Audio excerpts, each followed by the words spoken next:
fẹ́ wá ṣí báyìí. Ẹ dúró. Báwo lẹ ṣe iná yẹn, ibo ni iná yẹn ti ń wá?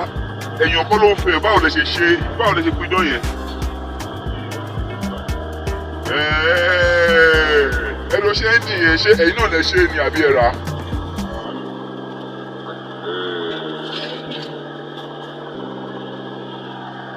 So guys, this, I think, what is this? Let me see. Wow, this is a palm kernel shell. Palm kernel shell. Okay, let's make to see. What did you know? So where my melt. So scientists in the house, I think we should understand what is going on.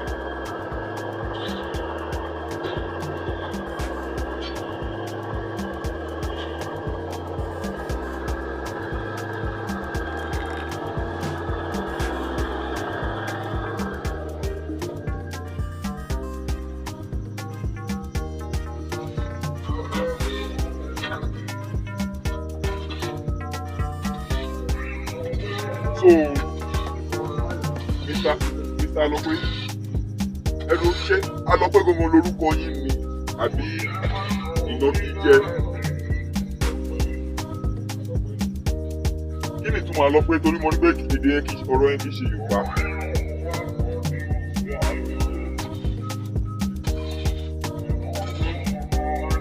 Ìṣòwò àrọ̀, èdè wo ni èdè yẹn? So ègún ní ó yẹ kí n ti mọ̀ gbà tí wọ́n ti ń kọ́ ẹni tó kọrin yẹn kí lórúkọ ẹ̀?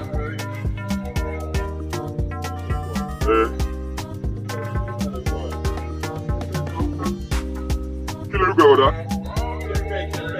Jẹ́pẹ̀. So wọ́n ń jẹ jẹ̀pẹ̀ náà ní Nàìjíríà.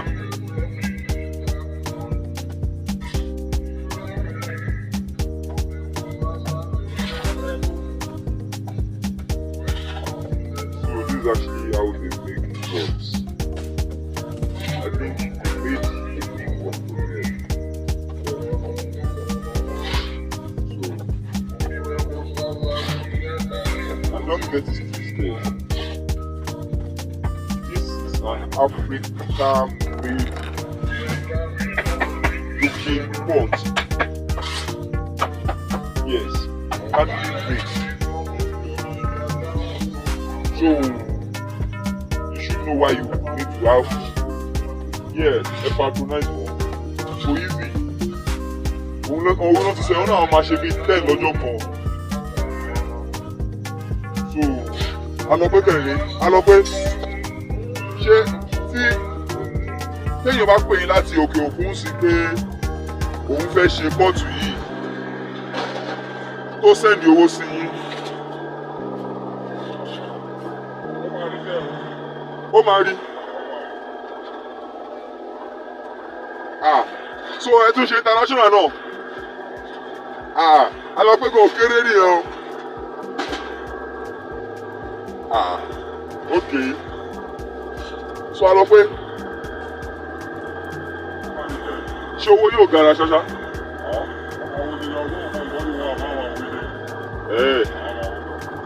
Àkóso àlà. Torí máa fẹ́ kẹ́ put into consideration torí àwọn èèyàn wa ní òkè òkun wọ́n sì fẹ́ràn nǹkan tí ajogún bá. Ṣé mo pé pọ́ọ̀tù yìí nílé nǹkan tèmi ń lò nìyẹn? Èmi ò lórú àwọn pọ́ọ̀tù tí wọ́n ṣe yìí. Pọ́ọ̀tù àwọn tó ṣe yìí wọ́n tún máa ń lè jóná oúnjẹ. Kí tí wọ́n ṣe irú èmi tí mo jẹ́ pé kù ní jẹ́ pé kúkú ṣé tí máa ro kúkú nù eléyìí.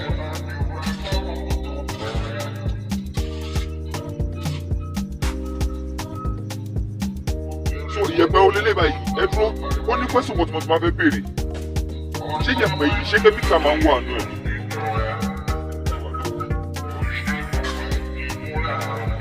Torí mo ṣàmọ́ ìbọn yìí máa ń rùn. So ẹ̀ẹ́dẹ̀ ló glove ṣé kò ní effect lára skin?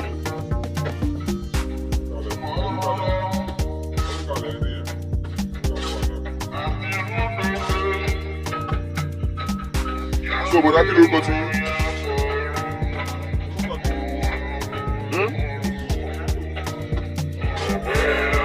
So àti ìgbà olè yín ti ń kọ́ṣẹ́? Ọdún mẹ́rin wà o. So ṣé ẹ ti lè dá ṣe pọ́ọ̀tù fúnra yín? Kí ni nǹkan tó jẹ́ kẹ́ ẹ wá kọ́ iṣẹ́ ìkòkò torí tí ẹ bá láìkì ẹ̀ ní wá kọ́?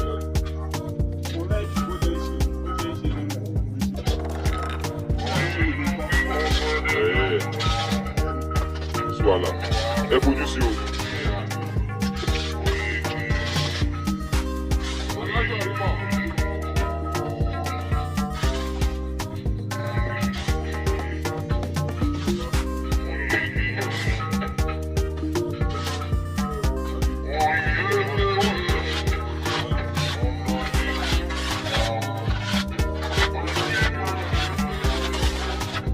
So ẹ tún máa ń offer free service náà.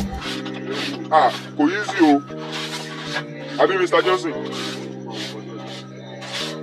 Àná pé tó tún ní current situation Nàìjíríà wọ́n tún organize free charging.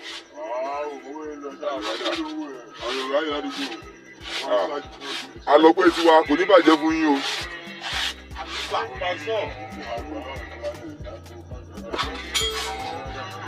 That's how they are making it.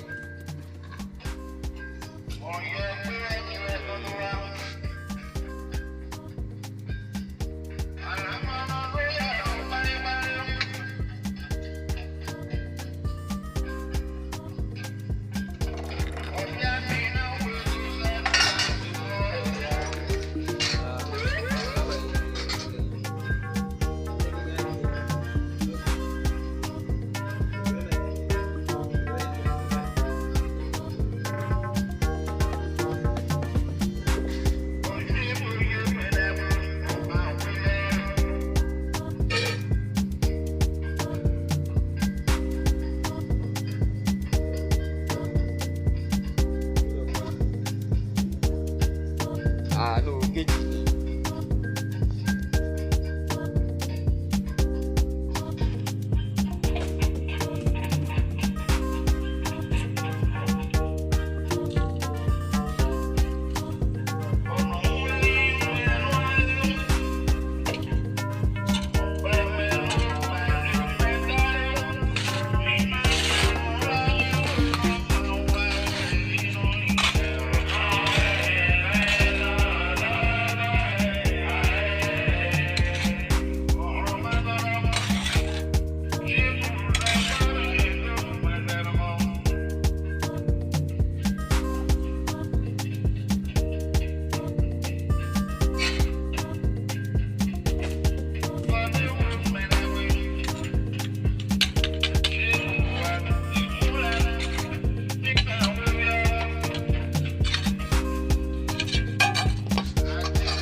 Bye.